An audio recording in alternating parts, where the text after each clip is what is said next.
আচ্ছা, এরকম কি আপনাদের সাথে হয়েছে? আপনার রেস্টুরেন্টে গেছেন, ক্যাফেতে গেছেন বা কোনো অনুষ্ঠান বাড়িতে গেছেন, সেখানে গিয়ে খাবার দেখে খাবারের অ্যারোমাটা নিয়ে আমাদের খাওয়ার ইচ্ছাটা ডাবল হয়ে গেছে?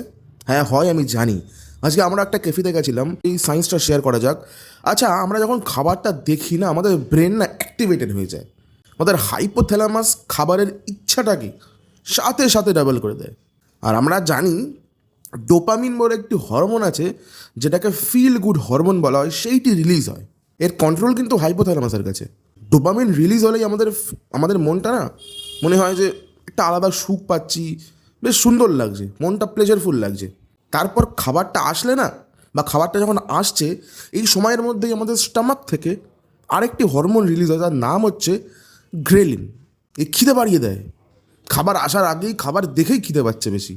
তারপর যখন সেই খাবারটা একটা ছোট্ট কামড় নিই, সেরোটোনিন বলে আরেকটি হরমোন রিলিজ হয়। এই হরমোনটির কাজ হচ্ছে আমাদেরকে রিল্যাক্স ফিল করানো। মানে কি কি সুখ, কি মজা, কি শান্তি, জীবনের সুখই সুখ। দেখবেন এই জন্য রবিবার আমরা বাঙালি তো, আমাদের বাড়িতে যখন খাসির মাংস ভাত হয়, আমরা এক গরজ যখন মুখে দিই, মনে হয় না জীবনই তো এইটা, এই তো সুখ। এটি পুরোটি হচ্ছে এই হরমোনসের খেলা। আজকে বন্ধুবান্ধব মিলে একটু ক্যাফেতে গেছিলাম, তাই মনে করলাম শেয়ার করা যাক, আর ভয়েস ওভার দিলাম, কারণ গান বাজছিল, খুব একটা সাউন্ড ক্লিয়ার আসেনি, নাহলে কপিরাইট ফাইল চলে আসবে। এরকম ছোটো ছোটো ইনফরমেশন জানতে প্যারামেডিক সৌভিককে ফলো করো।